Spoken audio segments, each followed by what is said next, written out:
All their dirty laundry was on display today, along with their freezers and TVs. Cabinet expenses claims, including the Prime Minister's, appeared in the Daily Telegraph. 3 years' worth of receipts for the MP's second home allowance obtained by the paper. They show a system routinely exploited or milked by MPs, a system with weak control and audit. And even if the rules weren't broken, they were often stretched.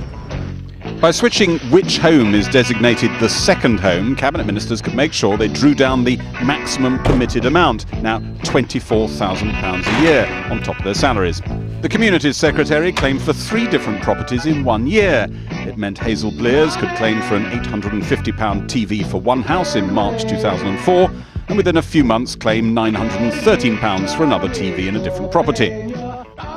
Things got pretty bad for Andy Burnham. In a dispute with the Fees Office, he wrote to officials, "Pay my expenses, otherwise I might be in line for divorce." And then, of course, there is John Prescott.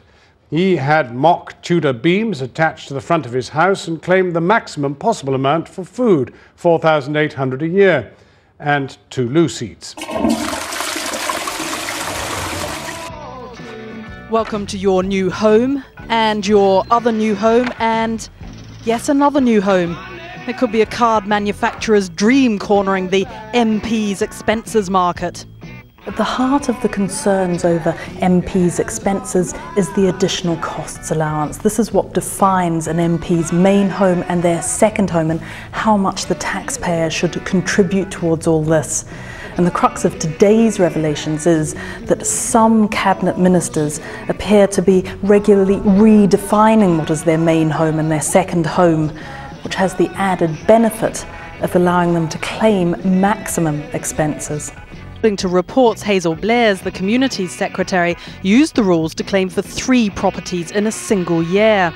In March 2004, she said her second home was in her Salford constituency. She claimed her mortgage and bought a TV, video recorder and mattress, just over £1,500 worth. A month later, she said her second home was now a flat in South London. By December, she had sold that and bought another apartment, this time in central London. On this, she claimed more than £6,000 on household items, including another TV, her second in a year. And she threw in some bed linen and curtains, crockery and kitchen equipment, and £200 worth of bath towels. During the past 2 financial years, Ms Blears has claimed the maximum allowed under the rules, to the pound. Oh, and she stayed in hotels while she was in between second homes, including the Zeta, which charges over £200 a night.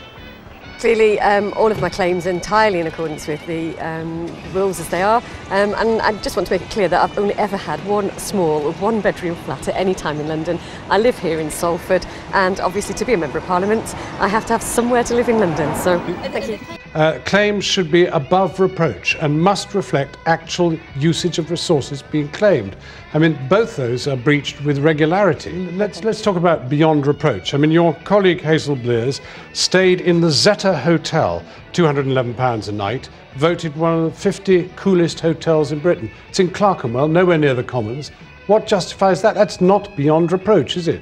Well, I don't know what the situation is in relation to each individual expense and member's expenses, because they make the claim and it doesn't come to me as Leader of the House. It goes to the House of Commons Authority. So I can't comment on the details of individual claims. Then, because this is really surely where you personally are culpable. All MPs, it seems, a vast majority have taken advantage of these rules and the people that look after them. But what is not in contention is that it is you, the government, who've taken step-by-step attempts to stop this ever coming out, to stop us ever seeing what you've been paying yourselves. Well, actually, as Leader of the House of Commons, I've done 2 things. Firstly, I brought forward a proposal in July last year. I think it was July, it might have been January, to actually say that we should publish in much more detail. There used to be very broad categories, and I suggested and brought forward a proposal to the House of Commons that we should publish in 26 detailed categories. But as recently as January, you were trying to excuse this thing from the Freedom of Information Act.